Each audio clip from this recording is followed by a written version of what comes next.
Okay so sorry, late हो गया जरा। मेरा डिवाइस एक्चुअली लैपटॉप जो है वो उसका थोड़ा सा इशू हो गया था, दैट्स व्हाई प्रॉब्लम हुआ। बट नॉट एन इशू, हम लोग कंटिन्यू करते हैं। चलो, सॉरी आपको मेरी वजह से थोड़ा रुकना पड़ा या वेट करना पड़ा, sorry for that.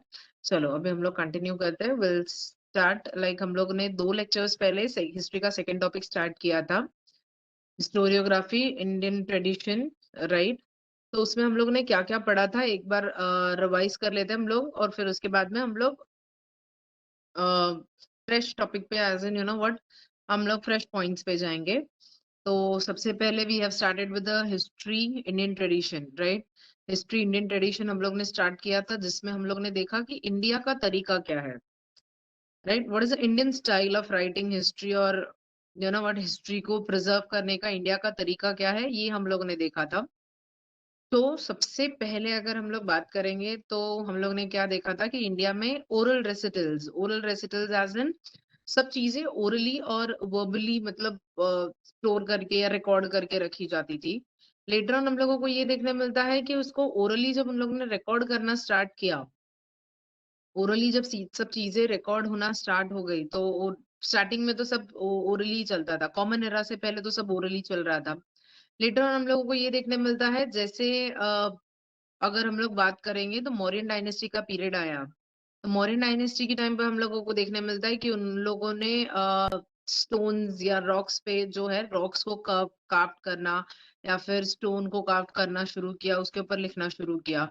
And when I talk about the first century CE, common era की मैं बात करूं, तो तभी मेटल्स, राइट, मेटल्स का इस्तेमाल ज्यादा होने लग गया था। इट वाज लाइक हम लोगों को देखने मिलता है कि this people started using metals and all, इन सब चीजों का इस्तेमाल कुछ ज्यादा होने लग गया था। तो metals as in bronze, copper plate, bronze plate, या फिर हम लोगों को देखने मिलता है गोल्ड प्लेट, सिल्वर प्लेट, इन सब चीजों का इस्तेमाल जो है वो हद से ज्यादा होने लग गया था फर्स्ट सेंचुरी सीई में, हम लोग अगर बात करेंगे तो ये सब चीजें जरा ज्यादा होने लगे। फिर हम लोगों को देखने मिलता है there are 2 epic book of India, specially Hindu community, that is Ramayana and Mahabharata. So this are the epic book. Why this books are called as an epic? क्योंकि इसके जैसा फिर से कोई बन नहीं सकता है। फिर हमारा जैन टेक्स्ट है, बुद्धिस्ट टेक्स्ट है।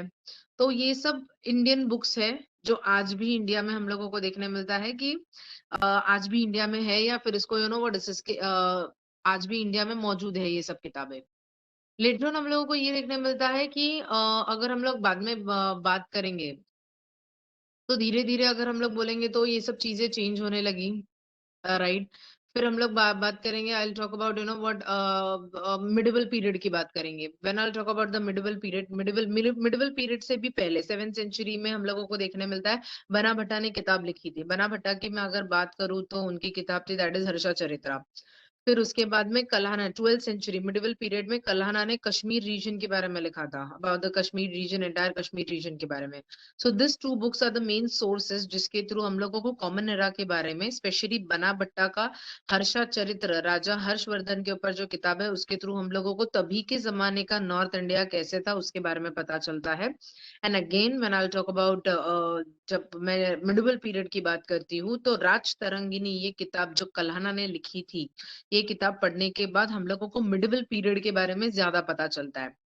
लेटर ऑन हम लोगों को ये देखने मिलता है,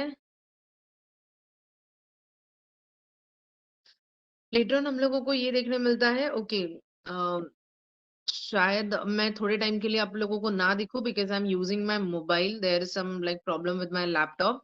सो शायद थोड़े टाइम के लिए मुझे अपना वीडियो बंद करना पड़ेगा, बट फिर से मैं अपना वीडियो चालू रखूंगी। Okay, so there is like थोड़ा सा प्रॉब्लम हो गया लैपटॉप में, सिर्फ आज के दिन के लिए, नेक्स्ट लेक्चर में सब नॉर्मल रहेगा। सो सॉरी फॉर इनकन्वीनियंट, आज के लिए थोड़ा एडजस्ट करके ले लो। नेक्स्ट लेक्चर में ऑडियो वीडियो चालू रहेगा। आज मेरा लैपटॉप का इशू हो गया है थोड़ा सा, so I hope you will understand. Okay, now हम लोगों को ये देखने मिलता है कि व्हेन आई टॉक अबाउट, अगर मैं कल्हाना की बात करूं, बराबर है, कल्हाना पीरियड, तो कल्हाना जो है उन्होंने मिडिवल पीरियड के बारे में बताया कि मिडिवल इंडिया कैसे था, या मिडिवल इंडिया की जब हम लोग बात करते हैं तो मिडिवल इंडिया कैसे था एंड क्या क्या उसमें मतलब तभी नॉर्थ इंडिया क्या था, वहाँ का कल्चर, वहाँ का ट्रेडिशन, उन सब चीजों के बारे में पता चलता है जब कलाना की हम लोग राजतरंगिनी ये किताब पढ़ते हैं, राइट। लेटर ऑन हम लोगों को ये देखने मिलता है कि उसके बाद में मिडिवल पीरियड में फिर से आते हैं, what, when Muslim invaders like they came to India. वो जब व्हाट, व्हेन हम लोगों को देखने मिलता है मुगल डायनेस्टी, या फिर उस अगर हम लोग फिरोज शाह तुगलक की बात करेंगे या मोहम्मद बिन तुगलक की बात करेंगे, उनके दौर में जाउद्दीन बरानी हुआ करते थे। मोहम्मद बिन तुगलक एंड फिरोज शाह तुगलक के दौर में जाउद्दीन बरानी द राइटर, राइट, उनका बेसिकली उनकी जो किताबें हैं वो अरबिक और पर्शियन लैंग्वेज में हम लोगों को दिखाई देती है। तो when this Mughal people and ये तुगलक डायनेस्टी के लोग जब इंडिया में आए तो मोस्ट ऑफ द किताब हम लोगों को Persian language, but we were use to, Indian were use to with a Persian language, right. बट हम लोग अरेबिक लैंग्वेज हमारे लिए एक नया कुछ कॉन्सेप्ट था। So when this Muslim invaders came to India, तो एक अरेबिक लैंग्वेज का ट्रेंड इंडिया में शुरू हुआ and Ziauddin Barani was a writer, first writer. Zawuddin Barani was a court poet at the time of Mohammad bin Tughlaq. और जाउद्दीन बरानी ने फेमस किताब लिखी, दैट इज हम लोगों को देखने मिलता है तारीख फिरोज शाही। जब उन्होंने तारीख फिरोज शाही ये किताब लिखी थी, तो उसमें हम लोगों को देखने मिलता है कि पूरा का पूरा, मतलब अगर हम लोग बात करेंगे तो उसमें सब उन्होंने बताया कि when you are writing, when you are focusing on particular king and dynasty, आप जब डायनेस्टिक हिस्ट्री लिख रहे हो या फिर किसी किंग के ऊपर हिस्ट्री लिख रहे हो ना, तो एक ही चीज पे फोकस नहीं करना है। सिर्फ वो किंग कितना अच्छा था, he was a great ruler and all, इन सब चीजों पे फोकस नहीं करना है। तो उसके डाउनफॉल के बारे में भी बताना है, राइट। या फिर व्हाट, क्या क्या प्रॉब्लम्स हुए, या फिर वो जब राज कर रहे थे तो तभी का ट्रेडिशन कैसे था, कल्चर कैसे था, इन सब चीजों के भी बारे में बताना बहुत ज्यादा जरूरी है। ये जाउद्दीन बरानी ने बताया था। फिर आई मुगल डायनेस्टी। जब मुगल डायनेस्टी आए तो मुगल डायनेस्टी जो है हम लोगों को देखने मिलता है कि उन लोगों को पैलेस बनाना, फोर्ट्स बनाना, फोर्ट्स नहीं पैलेस ही हम लोग बोलेंगे उनको, पैलेस बनाने का बहुत ज्यादा शौक था। और अपने पैलेस के बाहर गार्डन्स एंड ऑल, राइट। और जितने भी मुगल हम लोगों को देखने मिलता है कोर्टयार्ड में जो लोग हुआ करते थे मुगल कोर्टयार्ड में, तो वो लोगों को दरबार हम लोग बोलते हैं ना, जो मुगलों के दरबारी हुआ करते थे, वो लोग मुगलों की तारीफ हद से ज्यादा करते थे। तो ये मुगलों की खासियत ही रही है कि उन लोग ने हमेशा, मतलब जो उनके दरबारी हुआ करते थे वो उनकी तारीफ हद से ज्यादा करते थे, राइट। हम लोगों को ये देखने मिलता है कि जब मुगलों का राज चल रहा था, तो हम लोगों को उनकी किताब में ज्यादातर गार्डन्स, पैलेस और वॉर के बारे में ज्यादा देखने मिलता है। तो Tuzuki Baburi, Tuzuki Baburi is an autobiography written by Badshah Babur, who was a, हम लोगों को देखने मिलता है कि मुगल डायनेस्टी के वो पहले ऐसे बादशाह थे और जिन्होंने इंडिया, दिल्ली का तख्त जिनको मिला था, और जिन्होंने इंडिया पे, मतलब दिल्ली के तख्त पे बैठे थे और उन्होंने दिल्ली पे राज किया था। Next, when I'll talk about, that is Akbarnama, written by Abul फजल। अबुल फजल ने अकबरनामा लिखा था। तो अकबरनामा में भी हम लोगों को देखने मिलता है कि सब, इट्स एन बायोग्राफी ऑफ बादशाह अकबर। फिर आती है बखर। There are various type of बखर, दैट इज भाऊ साहेबांची बखर, सभासद बखर, पानीपताची बखर, होळकरांची कैफियत, राइट। इस बखर में भी हम लोगों को बहुत सारी चीजें देखने मिलती है। बखर is in short a novel जहाँ पे हम लोगों को एक पर्टिकुलर रीजन का या इंडिया का डिटेल डिस्क्रिप्शन मिलता है या डिटेल इंफॉर्मेशन मिलती है। So Bakar is a good source. Next हम लोगों को देखने मिलता है when Britishers invaded to India, तो उन्होंने अपने तरीके से इंडियन हिस्ट्री को लिखना स्टार्ट किया। फर्स्ट पर्सन लाइक, अगर हम लोग बोलेंगे अलेक्जेंडर कमिंगम, जिन्होंने, हम लोगों को देखने मिलता है कि archaeology, Indian archaeological department establish किया and he was the director general of Indian archaeological department.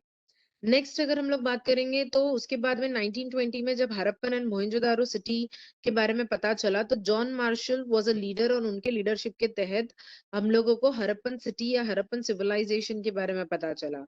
Later on when I talk about the अगर मैं बात करूंगी तो ग्रैंड डफ, राइट, माउंट स्टुअर्ट एल्फिंस्टन, ये लोग आए। इन लोगों ने इंडियन हिस्ट्री अपने तरीके से लिखना स्टार्ट किया, राइट। मतलब इन लोगों ने इंडियन हिस्ट्री को डिस्क्राइब करना स्टार्ट किया या इंडियन हिस्ट्री का डिस्क्रिप्शन देना। जेम्स मिल थे, या फिर मैं बात करूंगी माउंट स्टुअर्ट एल्फिंस्टन है, ग्रैंड डफ है, राइट। इन लोगों ने मतलब जब ब्रिटिश कॉलोनी इंडिया में एस्टेब्लिश हुई थी तब इन लोगों ने हिस्ट्री लिखा था और इंडियन हिस्ट्री को इन्होंने अपने हिसाब से लिखा था। तो वहां पे पर्सपेक्टिव ऑब्जेक्टिव नहीं था। पर्सपेक्टिव एज इन व्हाट, ये लोग इंडियन हिस्ट्री को अपने तरीके से देख रहे थे और अपने तरीके से डिफाइन कर रहे थे। तो in short they were laughing, they were making fun of our tradition and culture. It was totally prejudiced. Prejudice as in कहानी को तोड़ मरोड़ के पेश किया, एक्स्ट्रा मसाला ऐड करके ऐड किया। They used to laugh, they used to make fun of our tradition, which is wrong, which was wrong and which is wrong.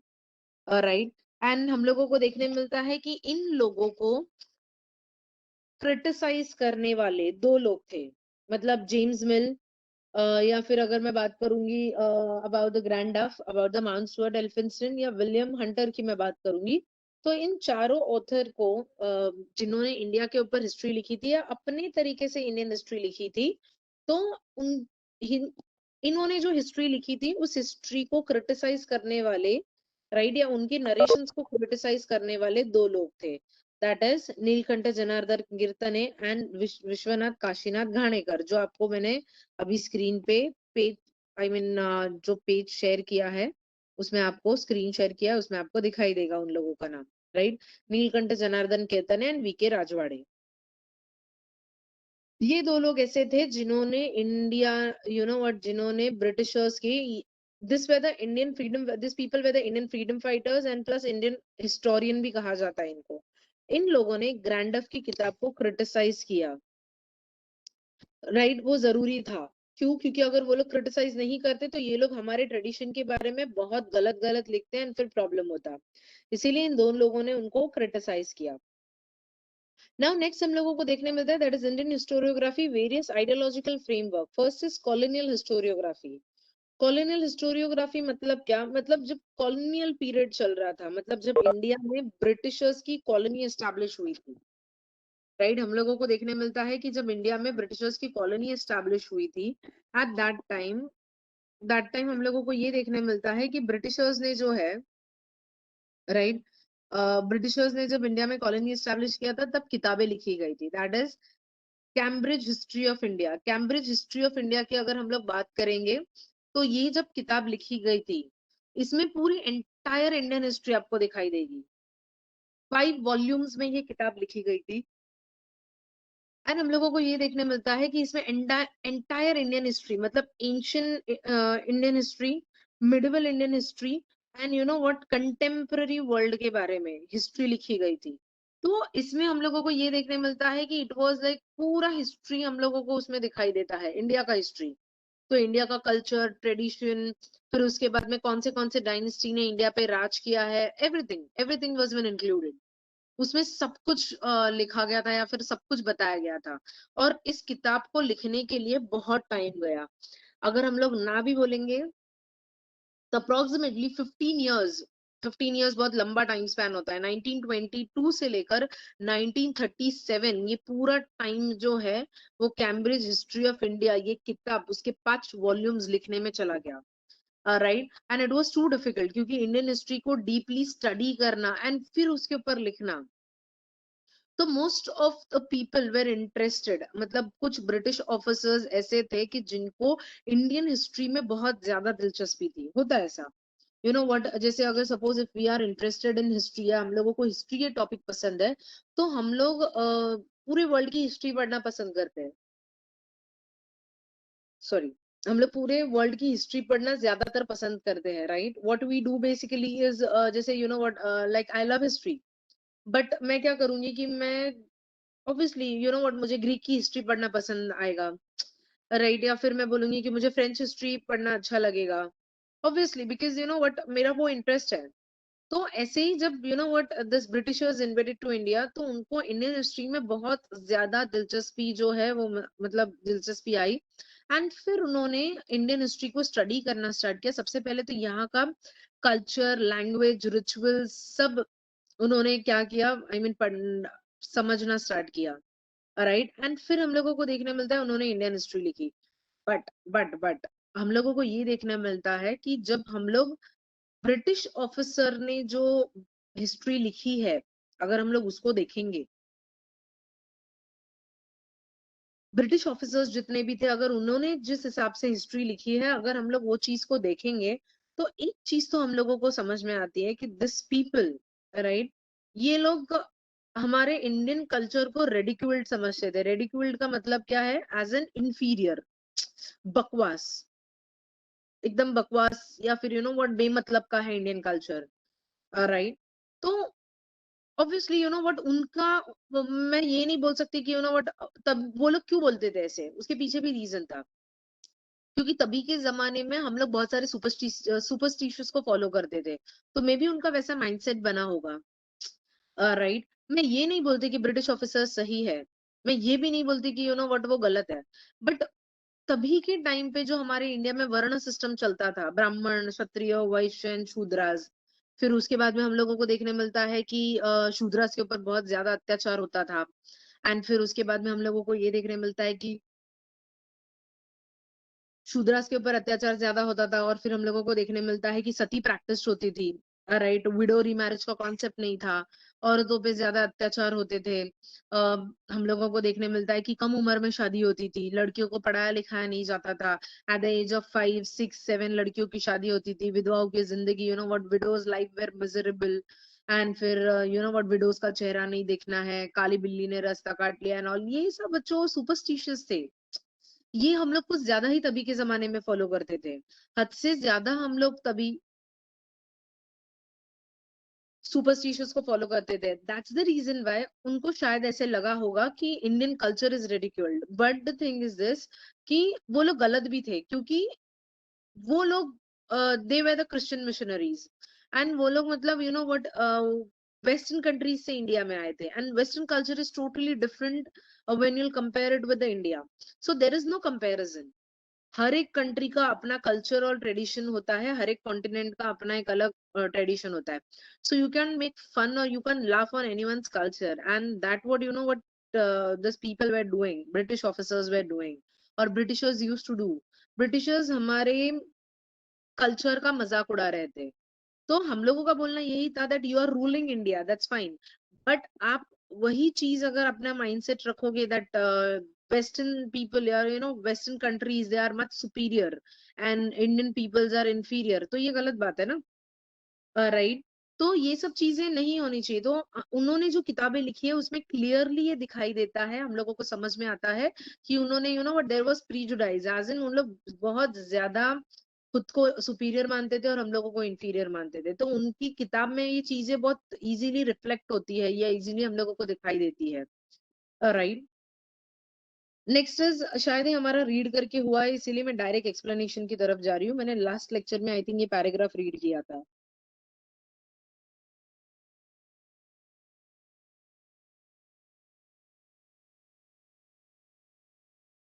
Okay, next is Orientalist historiography.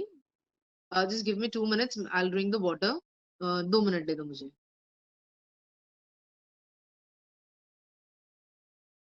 Okay. चलो हम लोग continue करते हैं. It's like now I'll talk about the Orientalist historiography. Like Orientalist, what is the meaning of Orientalist? Orientalist किसको कहा जाता है? कौन ऐसे लोग होते हैं जिनको ओरिएंटलिस्ट कहा जाता है? सबसे पहले हम लोग ये वर्ड का मतलब जान के लेंगे, और उसके बाद में ओरिएंटलिस्ट हिस्टोरियोग्राफी क्या है ये समझ के लेंगे, राइट। सॉरी, ओरिएंटलिस्ट उन लोगों को कहा जाता है जो व्हाट, पर्टिकुलर स्पेशली हम लोगों को देखने मिलता है साउथ ईस्ट, जो एशियन कंट्रीज है, right. South east Asian country के सिविलाइजेशन को स्टडी करते हैं, या फिर व्हाट, जो पर्टिकुलर हम लोगों को देखने में मिलता है ओरिएंटलिस्ट, उनको भी कहा जाता है जो स्पेशली संस्कृत लैंग्वेज पे स्टडी करते हैं। या हम, मैं इन शॉर्ट ये बोलूंगी कि जितने भी साउथ ईस्ट एशियन कंट्री है, साउथ एशियन कंट्रीज है, उन साउथ एशियन कंट्रीज का कल्चर, ट्रेडिशन और लैंग्वेज को स्टडी करने वाले को ओरिएंटलिस्ट कहा जाता है। I will repeat again that Orientalist किसको कहा जाता है? Orientalist are those people, are those historian जो हम लोगों को देखने मिलता है कि साउथ ईस्ट एशियन कंट्री और साउथ एशियन कंट्रीज के लैंग्वेज, कल्चर और ट्रेडिशन को स्टडी करते हैं, राइट। उन लोगों को ओरिएंटलिस्ट कहा जाता है। That people are called as an orientalist. तो ओरिएंटलिस्ट स्कॉलर जितने भी है, there are lot of orientalist scholar, मतलब तभी जब ब्रिटिशर्स का राज हुआ करता था इंडिया में, तब बहुत सारे ऐसे ओरिएंटलिस्ट स्कॉलर्स थे यूरोप में से, और उनको इंडियन कल्चर और ट्रेडिशन में बहुत ज्यादा दिलचस्पी थी। दिस पीपल वे लाइक, उन लोगों को इंडियन कल्चर में बहुत ज्यादा इंटरेस्ट था। और हम लोगों को ये देखने मिलता है कि उन लोग ने इंडियन कल्चर को, ट्रेडिशन को स्टडी करना स्टार्ट किया। स्पेशली उन लोगों को ऐसे लगता था कि there is lot of similarities between Sanskrit language and old in European language. तो वो लोग कंपेयर करते थे, कंपैरिजन था, दैट इज संस्कृत लैंग्वेज जो है, इंडिया का Sanskrit language and European language जो है, उसमें बहुत सिमिलैरिटीज है। राइट जैसे फिर एग्जाम्पल हम लोग जैसे एग्जाम्पल के तौर पे अगर मैं बोलूँ, तो हम लोग ब्लैक पेपर खाते हैं, ब्लैक पेपर वी नो, काली मिरी हम लोग खाते हैं। आपको पता है पेपर, अगर आप लोग बोलोगे तो आप लोग क्या बोलोगे, मैम ये तो इंग्लिश वर्ड है paper, right? It's an English word, ये पेपर जो है हम लोग काली मिरी बोलते हैं इसको, बट ब्रिटिशर्स ने ये नाम दिया है ब्लैक पेपर, और हम लोग उसको इंग्लिश में ब्लैक पेपर ही बोलते हैं। But you don't know that is कि काली मिरी को संस्कृत लैंग्वेज में पेपर करके कहा जाता है, राइट? काली मिरी जो ये वर्ड है या फिर ब्लैक पेपर जो है, इसको एक्चुअल संस्कृत लैंग्वेज में जो है पेपर करके कहा जाता है। इसको उन लोगों ने पेपर किया क्योंकि उनको प्रोनाउंस करने का इशू था, तो पेपर जो है वो पेपर हो गया, right? And still that people pronounced kali miri को, वो लोग आज भी ब्लैक पेपर करके प्रोनाउंस करते हैं। एंड हम लोग ये सोचते हैं दैट इज हम लोग ने इंग्लिश वर्ड अडॉप्ट किया, but no, it's an actual Sanskrit word, right? तो ओरिएंटलिस्ट जो है हम लोगों को देखने मिलता है एक particular language, specially South Asian countries के जो लैंग्वेजेस है, उनको स्टडी करना, डीपली स्टडी करना, उनके कल्चर ट्रेडिशन को स्टडी करना, ये ओरिएंटलिस्ट हिस्टोरियन का काम होता है। और फिर सिमिलैरिटीज ढूंढना, और एक्चुअल में यूरोपियन स्कॉलर्स को ये सिमिलैरिटीज दिखाई दी। when European scholars, right, European scholars जो है, ये लोग जब हम लोगों को देखने मिलता है when they came to India and उन्होंने इंडिया के कल्चर ट्रेडिशन और लैंग्वेज को स्टडी करना स्टार्ट किया, तो उन लोगों को लगा कि संस्कृत एंड यूरोपियन लैंग्वेज बहुत सिमिलैरिटीज है, right? They are similar. So हम लोगों को ये देखने मिलता है कि उन्होंने कहा दैट संस्कृत, उनका मानना ये था कि एंशियंट लैंग्वेज जो है, it's a mother of all Indo European language, मतलब संस्कृत ये बहुत पुरानी भाषा है, राइट? और ये भाषा सब जगह पे इस्तेमाल होती है, राइट? एंड ये हमारी भी भाषा हुआ करती थी, एंड ये आज इंडियंस की भी भाषा है। सो सिंपल ये कहीं पे तो उनको लगा। एंड विलियम जोन्स जो है, इन्होंने, हम लोगों को देखने मिलता है सर विलियम जोन्स, इन्होंने कोलकाता में एशियाटिक सोसाइटी एस्टैब्लिश की। It's a biggest library. हम, मैं जब आपको थर्ड टॉपिक पढ़ाऊंगी ना, तो आपके टेक्स्ट बुक के थर्ड टॉपिक में उसका एशियाटिक सोसाइटी का फोटो भी है, मैं आप लोगों को बताऊंगी वो फोटो, राइट? मींस वो आप लोग देखोगे ही। एशियाटिक सोसाइटी, सबसे पहले ब्रिटिशर्स ने एशियाटिक सोसाइटी इंडिया में एस्टैब्लिश की थी। And it's a biggest library, Asiatic society ये बहुत बड़ी लाइब्रेरी है, जहां पे हम लोगों को पुराने से पुराने मनुस्क्रिप्ट्स, पुराने से पुराने हिंदू टेक्स्ट, जैन टेक्स्ट, या फिर मैं बोलूंगी बुद्धिस्ट टेक्स्ट दिखाई देते हैं। फिर ब्रिटिशर्स ने जो इंडियन हिस्ट्री लिखी है, ब्रिटिश स्कॉलर्स ने जो इंडियन हिस्ट्री लिखी है, या ओरिएंटलिस्ट हिस्ट्री है, ये सब चीजें आपको वहां पे कोलकाता के एशियाटिक सोसाइटी में दिखाई देगी। नाउ ये तो अब तक हम लोगों ने देखा कि ओरिएंटलिस्ट कौन होते हैं, क्या होते हैं, और एशियाटिक सोसाइटी के बारे में देखा हम लोगों ने। But now I talk about the Friedrich marks Müller. Friedrich marks Müller की अगर मैं बात करूं, अब वेल नोन पर्सन, जिन्होंने हम लोगों को देखने मिलता है कि जिनको संस्कृत लैंग्वेज में बहुत ज्यादा दिलचस्पी थी, राइट? संस्कृत लैंग्वेज में इनको इतनी ज्यादा दिलचस्पी थी कि संस्कृत लैंग्वेज इन्होंने, हम लोगों को देखने मिलता है कि इन्होंने संस्कृत लैंग्वेज को बहुत डीपली स्टडी किया। एंड डीपली स्टडी करने के बाद में इनका इंटरेस्ट इतना ज्यादा बढ़ गया कि इन्होंने ये सब जितने भी संस्कृत बुक्स है, उसको ट्रांसलेट करना स्टार्ट किया। सबसे पहले उन्होंने एक संस्कृत किताब को ट्रांसलेट किया था, दैट इज कॉल्ड हित उपदेश। हित उपदेश, ये किताब को उन्होंने सबसे पहले ट्रांसलेट किया था। सो बेसिकली हितोपदेश ये कौन सी किताब है? आपके दिमाग में ये सवाल होगा कि हितोपदेश जो है ये कौन सी किताब है, राइट? तो Hitopadesha is like, it's a Sanskrit book और पहले के जमाने में बच्चों में मॉरल वैल्यूज डेवलप करने के लिए हितोपदेश पढ़ाया जाता था। आज जैसे what we go to school, और हम लोग स्कूल में जाने के बाद हम लोग सब चीजें करते हैं, राइट। हम लोगों को क्लीनलीनेस के बारे में बताया जाता है, हाइजीन्स के बारे में बताया जाता है, एंड हम लोगों को घर में हमारे मॉम डैड कुछ मॉरल वैल्यूज हम लोगों को सिखाते हैं बचपन से। डूज एंड डोंट्स बताते हैं, बच्चा ये नहीं करना है, वो नहीं करना है, ऐसे नहीं करना है, आप लोगों को वैसे नहीं करना है, राइट। इतने बजे ही लंच करना है, खाने से पहले हाथ धोने हैं, किसी को जो बड़े होते हैं उनका उल्टा नहीं बोलना है, बहुत पोलाइटली सबसे बात करना है, you should be very kind and humble. ये सब मॉरल वैल्यूज होते हैं ना, राइट, जो हम लोगों के मॉम डैड और हम लोगों को स्कूल में बताया जाता है। वैसे ही हम लोगों को देखने मिलता है कि हितोपदेश पहले के जमाने में, हितोपदेश जो है ये स्कूल्स में पढ़ाया जाता था। जितने भी यूनिवर्सिटीज, बड़े बड़े यूनिवर्सिटीज हुआ करते थे, बड़े बड़े यूनिवर्सिटीज हुआ करते थे, तो वहां पे एक हितोपदेश करके टेक्स्ट हुआ करता था। Text as in book, it's a book, Sanskrit book. तो हित, हित मतलब किसी के बारे में अच्छा सोचना, किसी का अच्छा सोचना या अच्छा। हित मतलब किसी के लिए अच्छा सोचना। उपदेश, उपदेश मतलब किसी को ऑर्डर देना, हित उपदेश, राइट। तो Hitopadesha is a Sanskrit book जहां पे एनिमल्स का, ये ऐसी किताब है ना, हितोपदेश एक ऐसी किताब है जहां पे एनिमल्स का एग्जाम्पल दिया गया है और मॉरल वैल्यूज बताए गए हैं। एनिमल का एग्जाम्पल देके मॉरल वैल्यूज बताया गया है। जैसे हम लोगों को देखने मिलता है रैबिट एंड टॉर्टोइस की स्टोरी, कि अगर रैबिट की तरह ओवर कॉन्फिडेंस रहोगे, उन दोनों में रेस लगती है, तो रैबिट की तरह अगर ओवर कॉन्फिडेंस रहोगे तो जिंदगी में हमेशा हारोगे। तो खुद पे विश्वास होना बहुत ज्यादा जरूरी है, बट ओवर कॉन्फिडेंस अगर रहेगा तो हम लोगों को लेके डूबेगा, right.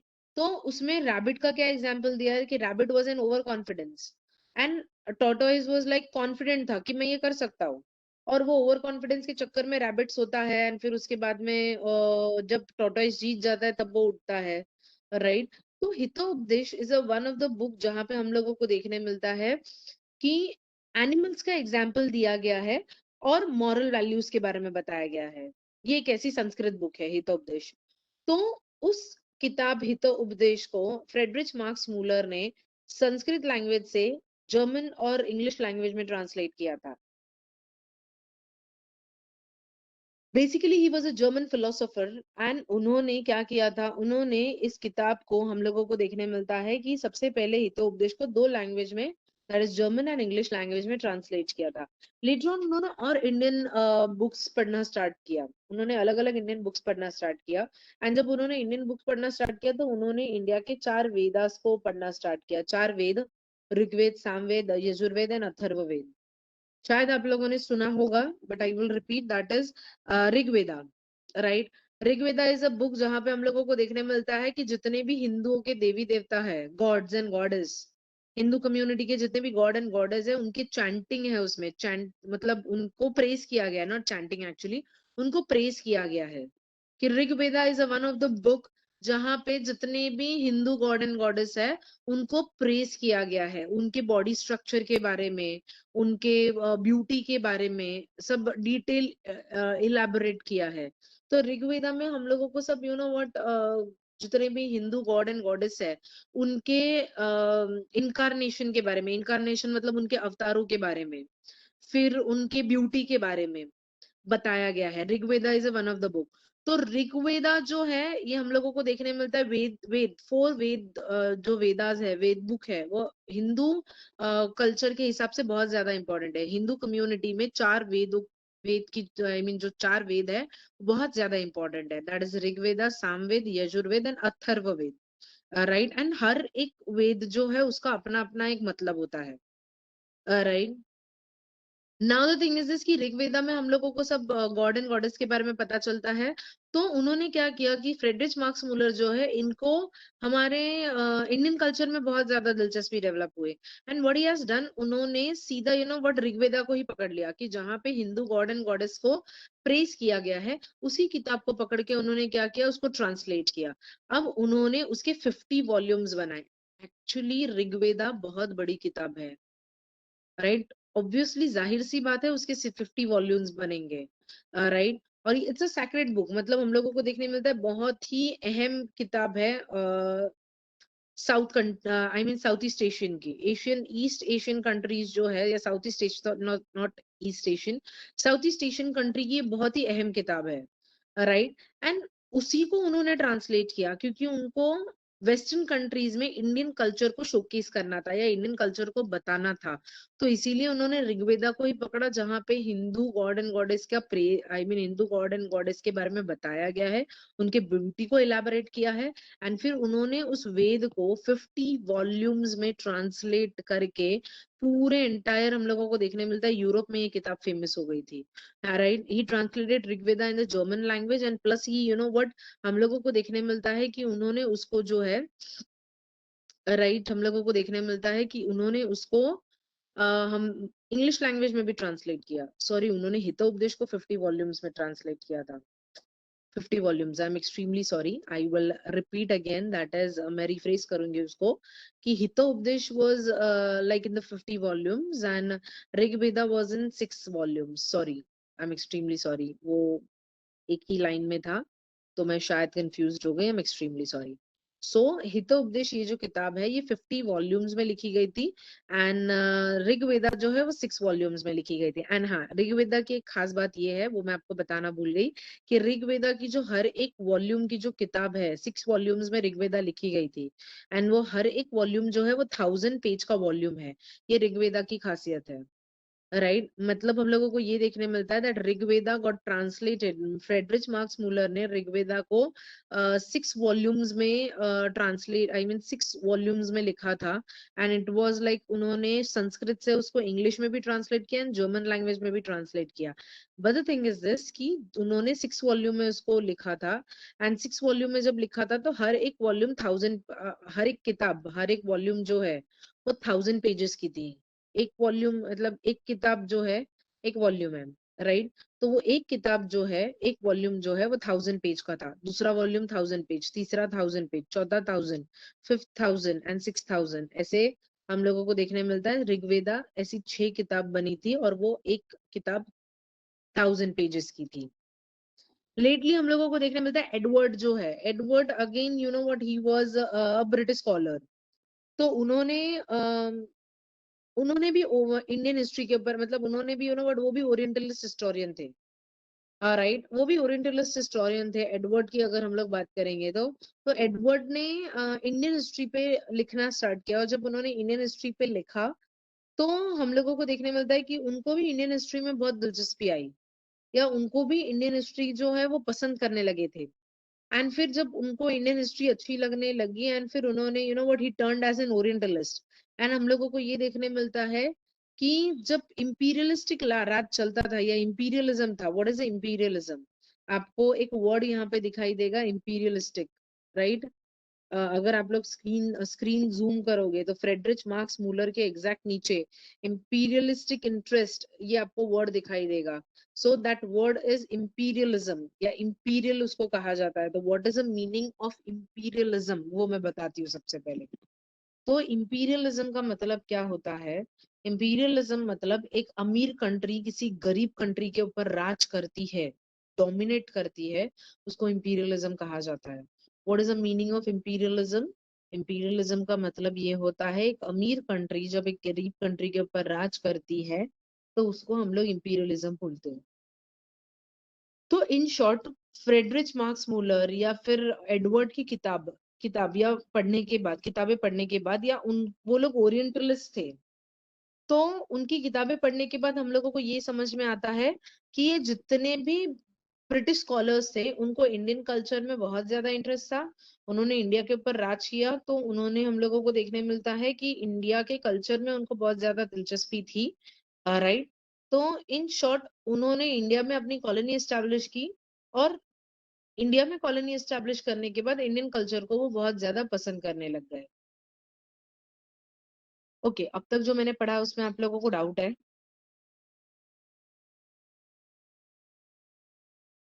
No anyone? Miss.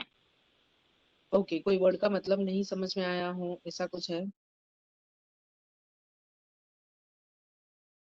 Anyone जिसको किसी वर्ड का मतलब नहीं समझ में आया हो, कोई सेंटेंस नहीं समझ में आया हो?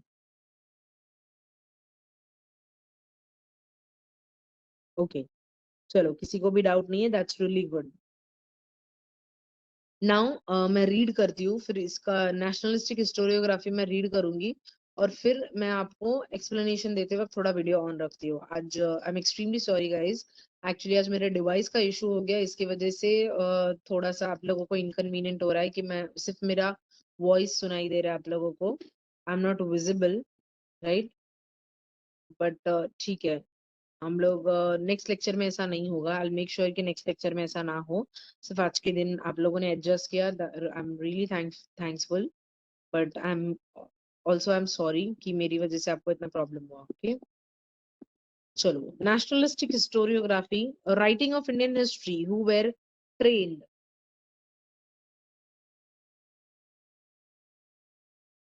who were trained in British educational system, shown as an inclination to restore the pride of ancient glory of India and the self-esteem of Indian reader. Their writings are known as in nationalistic historiography. Nationalistic writing in Maharashtra were impressed by Vishnu Shastri Chiplunker. He criticized the prejudiced history of ancient India written by British officer. The nationalistic historian tried to see the golden era of Indian history. They are at time blamed for ignoring the critical analysis of historical truth. Mahadev Govind Ranade, Ram Krishna Gopal Bhandarkar, Vinayak Damodar Savarkar, Rajendra Lal Mishra. मैं दूसरा page share करती हूँ।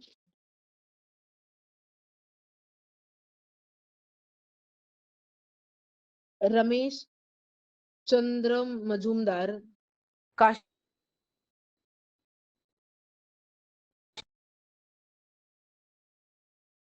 काशी प्रसाद जायसवाल, राधा कुमुद मुखर्जी, भगवान लाल इंद्रजी, वसुदेव विष्णु महर्षि, and Anand Sadashiv Altekar are the name of some renowned scholars among the nationalistic historian. Justice Govind Ranade has explained the background of rise of Maratha Empire in the great detail in his book, The Rise of Maratha Power. According to him, it was not like a sudden and corrupted forest fire, but the ground for it is in Maharashtra on the social, cultural, and religious level, was getting ready over a prolonged period. Raj, Rajwade is well known for the writing of Marathi on varied subjects like history, linguistics, etymology, grammar, etc. It was of the firm opinion that we should write our own history. He compiled and edited 22 volume of Marathanchi Itihasachi Sadhane. He wrote a very scholar preface of each of the 22 volumes. He stated history is the all-inclusive image of past society. It does not include only the stories of political image, conspiracy, and war of seizing power. He insisted that history should be written only using the authentic document source. Nationalistic historiography helped in triggering movement of Indian people against the British in the accept the book. The Indian in this accept the book. The Indian War of Independence, 1857, written by Vinayak Damodar Savarkar, is of great influence. The nationalistic historiography provided momentum to the writing of regional history too. As a result, the attention of historians were drawn to the geographic condition and history of South Indian region.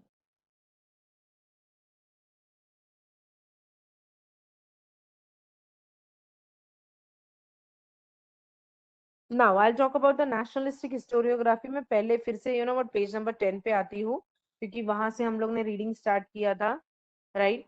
Now nationalistic historiography मतलब जितने भी Indian national leaders थे, इन्होंने history अपने तरीके से लिखना start किया, राइट। इन्होंने हिस्ट्री अपने तरीके से लिखना जो है हम लोगों को देखने मिलता है कि इन्होंने हिस्ट्री अपने तरीके से लिखना स्टार्ट किया। अब अगर मैं बात करूंगी तो हिस्ट्री अपने तरीके से कैसे इन्होंने लिखना स्टार्ट किया, तो नेशनलिस्टिक हिस्टोरियोग्राफर्स जो है या हिस्टोरियंस जो है, इन्होंने ब्रिटिश एजुकेशन में ये मतलब लिखा, उनकी पढ़ाई लिखाई हुई थी। तो सॉरी, बेसिकली हम लोगों को ये देखने मिलता है दिस पीपल वेर लाइक कि ये इंडियंस ही थे, this people were the freedom fighters, ये लोग फ्रीडम फाइटर्स थे और ये इंडियंस ही थे। बट इन्होंने ब्रिटिश स्कॉलर्स को या ब्रिटिश हिस्टोरियंस को जो इंडिया के ऊपर हिस्ट्री लिखते थे, ब्रिटिश स्कॉलर्स, उनको क्रिटिसाइज करना स्टार्ट किया। दे स्टार्टेड क्रिटिसाइजिंग बिकॉज जितने भी ब्रिटिश स्कॉलर्स या ब्रिटिश हम लोगों को देखने मिलता है, जितने भी ब्रिटिश हिस्टोरियंस थे, they were writing Indian history but it was prejudice और टोटली हम लोगों को देखने मिलता है उनके पर्सपेक्टिव के हिसाब से था। वो लोग इंडिया के कल्चर के बारे में क्या सोचते हैं, वो सब वो लोग लिखते थे, राइट। एंड ये जितने भी नेशनलिस्टिक हिस्टोरियंस थे, इनको एक बात तो पता चल गई थी कि ब्रिटिश ऑफिसर्स हमारे इंडिया के ऊपर हिस्ट्री लिख रहे हैं, but they are showing the downward graph, like वो लोग जो इंडियन हिस्ट्री को नरेट कर रहे हैं या इंडियन हिस्ट्री को जिस हिसाब से शोकेस कर रहे हैं, दैट इज टोटली रॉन्ग। ऐसा इंडियन हिस्ट्री है ही नहीं। They are not glorifying the Indian history, जो एक्चुअल में हम लोग you know what Indian glory जो है या इंडिया का जो कल्चर है, वो लोग बहुत गलत तरीके से प्रेजेंट कर रहे हैं। अब हम लोग आपको बताएंगे कि इंडिया का कल्चर और ट्रेडिशन क्या है। एंड हम लोगों को देखने मिलता है कि Vishnu Shastri Chiplunkar he started criticising, मतलब नीलकंठ जनार्दन कीर्तन एंड वीके राजवाड़े के बाद हम लोगों को देखने मिलता है Vishnu Shastri Chiplunkar he started criticising the Indian British Britishers के बुक को वो क्रिटिसाइज करना स्टार्ट किया उन्होंने। He started criticising the British officers, British scholars books. तो उन्होंने कैसे क्रिटिसाइज किया, तो what they this people started doing, like Vishnu Shastri Chiplunkar ने, उन्होंने इंडियन हिस्ट्री के ऊपर स्पेशली हम लोगों को देखने मिलता है महाराष्ट्र रीजन के ऊपर किताब लिखी। He used to belong from the Maharashtra, तो उन्होंने महाराष्ट्र हम लोगों को देखने मिलता है कि भाई महाराष्ट्र की हिस्ट्री ही उन्होंने लिख दी, पूरे एंटायर महाराष्ट्र की, मराठास के बारे में एंड ऑल। तो उन्होंने यहीं पे ग्रैंड डफ को चैलेंज दे दिया कि भाई देखो, आप मराठा हिस्ट्री के बारे में लिख रहे हो, मैं आपको बताता हूँ मराठा हिस्ट्री क्या है। उसके बाद में महादेव गोविंद रानाडे, राइट, रामकृष्ण गोपाल भंडारकर, इन लोगों ने भी इंडियन हिस्ट्री लिखना जो है वो स्टार्ट किया। Even this people started writing the Indian history, right. Maharashtra की हिस्ट्री, इंडिया की हिस्ट्री, इन लोगों ने भी लिखना स्टार्ट किया। एंड तब यू नो व्हाट उन्होंने कंपैरिजन बताया दैट ब्रिटिश ऑफिसर कितने गंदे तरीके से हमारे इंडियन कल्चर को प्रेजेंट कर रहे हैं अपनी किताबों में, और यही सब चीजें वेस्टर्न कंट्रीज में फैल रही है that Indian culture is very fake, Indian culture is you know what senseless and all, ये सब चीजें वो लोग फैला रहे थे। And this is totally wrong कि you can't make fun of anyone's culture tradition, और ये चीजें बहुत ज्यादा हो रही थी, राइट। तो उसको स्टॉप करने के लिए कुछ नेशनल लीडर्स, उन्होंने किताब लिखना जो है वो धीरे धीरे स्टार्ट किया। Next I talk about the Govind Ranade. Govind Ranade ने सबसे पहली यू नो व्हाट सबसे बड़ी किताब लिखी, जस्टिस गोविंद रानाडे, जस्टिस महादेव गोविंद रानाडे।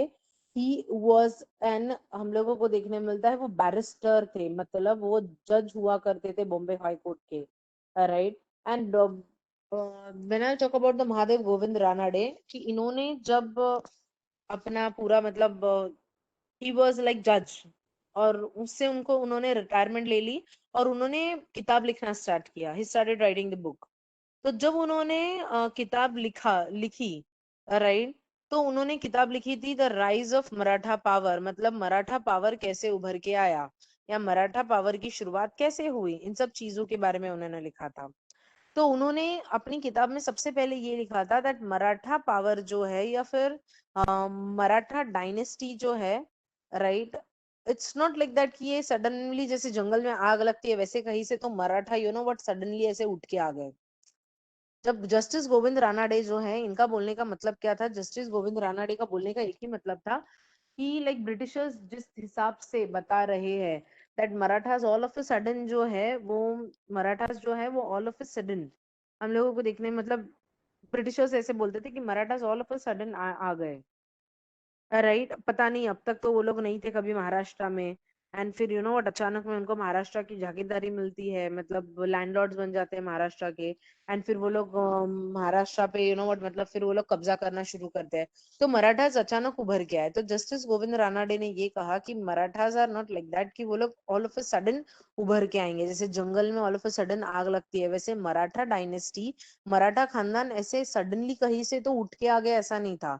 मराठा खानदान या मराठा डायनेस्टी में सबसे पहले शिवाजी महाराज ने ग्रेजुअली, हम लोगों को देखने मिलता है कि उन्होंने ग्रेजुअली एक एक रीजन को, एक एक एरिया को कैप्चर करना स्टार्ट किया, और उन्होंने स्वराज्य एज इन मराठी राज्य, यह बोलते ना स्वराज्य जो है वो एस्टैब्लिश किया। उनका बहुत फोकस था स्वराज्य के ऊपर, तो उन्होंने स्वराज्य को क्या किया, स्वराज्य के ऊपर फोकस किया। तो वो अपनी किताब में यही बताता है कि मराठास, जो ब्रिटिशर्स बोल रहे हैं Marathas all of a sudden उभर के आए, तो it is not like that कि मराठा डायनेस्टी जो है, जैसे जंगल में सडनली आग लगती है वैसे मराठा डायनेस्टी उभर के आया। No no, it's not like that. Right now when I talk about, हम लोगों को देखने मिलता है कि now I talk about the VK Rajwade. VK Rajwade की अगर हम लोग बात करते हैं, तो वीके राजवाड़े एक ऐसे इंसान थे कि he was an national leader. Right, वो एक नेशनल लीडर थे। राइट, वो एक नेशनल लीडर थे, plus he was an historian. और जब भी हम लोगों को देखने मिलता है कि वीके राजवाड़े किताब लिखते थे, तो उन्होंने लैंग्वेज के ऊपर बहुत ज्यादा जोर दिया है। वीके राजवाड़े जब भी किताब लिखते थे, तो उन्होंने तभी के जमाने के लैंग्वेज के बारे में बताया कि तभी के जमाने का लैंग्वेज क्या हुआ करता था। लिंग्विस्टिक मतलब लैंग्वेज, लैंग्वेज के ऊपर बहुत ज्यादा जोर दिया है उन्होंने। फिर etymology, etymology is like study of origin of word. Etymology का मतलब क्या होता है, वीके राजवाड़े में जो आपको वो वर्ड है इटमोलॉजी, वहां पे उस इटमोलॉजी का मतलब क्या है, study of origin of word. मतलब क्या, study of origin of word का मतलब क्या होता है, मतलब कोई पर्टिकुलर इटमोलॉजी का हम लोग, अगर मैं शॉर्टली इसको डिफाइन नहीं कर सकती, या इसका वन वर्ड में आंसर नहीं है, या वन वर्ड में इटमोलॉजी का एक्सप्लेनेशन नहीं है। इटमोलॉजी एक टर्म है, इटमोलॉजी एक कॉन्सेप्ट है। और इटमोलॉजी का मतलब ये होता है ना कि जहाँ पे हम लोग हिस्ट्री के, हिस्टोरिकल वर्ड जो है उसकी ओरिजिन, मतलब ओरिजिनली वो कहाँ से पैदा हुआ था, वो जान के लेते हैं। और फिर वक्त के हिसाब से वो वर्ड कैसे चेंज हुआ, वो भी हम लोग जान के लेते हैं। जैसे for example democracy is an etymology. Right, history, the histories, it's an etymology. अभी भी हम लोग हिस्ट्री बोलते हैं, बट पहले द हिस्ट्रीज कहा जाता था उसको, डेमोक्रेसी। राइट, तो ये दो वर्ड जो है, इसको हम लोग इटमोलॉजी बोलेंगे। मतलब क्या भाई, ये बहुत पुराने वर्ड्स हैं, एंशियंट वर्ड्स है, इनका ओरिजिन हम लोगों को दिखाई देता है ग्रीक में हुआ था। डेमोक्रेसी एंड हिस्ट्री, ये जो वर्ड है, इसका मतलब हम लोगों को ग्रीक सिविलाइजेशन से ही पता चलता है कि ग्रीक सिविलाइजेशन के लोग जो है हिस्ट्री एंड हम लोगों को देखने मिलता है डेमोक्रेसी इन वर्ड का इस्तेमाल करते थे। राइट, फिर वक्त के हिसाब से हम लोगों ने उस वर्ड को क्या किया, उस वर्ड को हम लोग ने थोड़ा सा और इजी वे में प्रोनाउंस करना स्टार्ट किया। तो इस पूरे कॉन्सेप्ट को इटमोलॉजी कहा जाता है, जहाँ पे एक पर्टिकुलर हिस्टोरिकल वर्ड का हम लोग ओरिजिन ढूंढ के लेते हैं, मतलब उसकी शुरुआत कहाँ से हुई थी वो जान के लेते हैं। एंड वक्त के हिसाब से वो वर्ड में कितने चेंजेस आए, या वर्ड के प्रोनाउंसिएशन में कितने चेंजेस आए, उसको हम लोग इटमोलॉजी बोलते हैं। I hope you understood the meaning of etymology. किसी को कोई कंफ्यूजन है? No, miss. ओके, नेक्स्ट हम लोगों को देखने मिलता है दैट इज ग्रामर। उन्होंने ग्रामर पे भी बहुत ज्यादा ध्यान दिया है। When I talk about VK Rajwade, VK Rajwade ने उनका ग्रामर, लैंग्वेज एंड एटिमोलॉजी, इन वर्ड्स के ऊपर या फिर इन तीन चीजों के ऊपर उन्होंने ज्यादा हैमरिंग की है। तो उन्होंने एक किताब लिखी थी दैट इज मराठाच्या इतिहासाची साधने। इसको 22 वॉल्यूम्स में लिखा गया था। नाउ मराठांच्या इतिहासाची साधने, Maratha, about the Maratha dynasty, इतिहासाची साधने मतलब सोर्सेस, हिस्ट्री के सोर्सेस, मराठास के हिस्ट्री के सोर्सेस। जैसे ब्रिटिशर्स ने ये कहा था कि Marathas all of a sudden उभर के आए कहीं से, तो but VK Rajwade and justice Ranade उन्होंने क्लियरली क्रिटिसाइज किया, राइट, ब्रिटिश ऑफिसर्स की किताब पे, दैट इज कि ब्रिटिश ऑफिसर्स जो है वो उन्होंने जो लिखा है वो गलत लिखा है, इंडियन हिस्ट्री को गलत तरीके से नरेट किया है, राइट। जैसे फॉर एग्जांपल महाराष्ट्र की हिस्ट्री को उन्होंने गलत तरीके से नरेट किया है। तो राजवाड़े ने अपनी किताब लिखी, दैट इज मराठाच्या इतिहासाची साधने, मतलब मराठा डायनेस्टी जो है उनके हिस्ट्री के सोर्सेस कहाँ पे अवेलेबल है, ये उन्होंने क्या किया, ये उन्होंने अपनी किताब के थ्रू बताया। तो उन्होंने 22 वॉल्यूम्स में जो किताब लिखी थी मराठाच्या इतिहासाची साधने, तो मराठा डायनेस्टी का हिस्ट्री का सोर्स कहाँ से और कैसे मिलेगा और कैसे पता चलेगा कि Maratha dynasty used to exist, Maratha dynasty में कितने ब्रेव किंग्स हो चुके हैं, राइट। ये चीजें जो है वीके राजवाड़े ने बताई। एंड फिर से लोगों को समझ में आ गया कि ब्रिटिशर्स बोल रहे हैं कि Maratha dynasty all of a sudden उभर के आया, but it's not like that. Maratha dynasty का जो पुराना इतिहास है वो हम लोगों को महाराष्ट्र में इजीली मिल जाएगा, right. So when VK Rajwade used to write a book, जब वीके राजवाड़े किताब लिखते हैं तो उसमें उन्होंने सिर्फ यू नो व्हाट उन्होंने ये कहा कि किसी स्टोरीज, पॉलिटिकल इश्यूज के ऊपर स्टोरीज लिखना, फिर उसके बाद में कॉन्स्पिरेसी एंड वॉरफेयर के ऊपर स्टोरी लिखना, ये गलत है।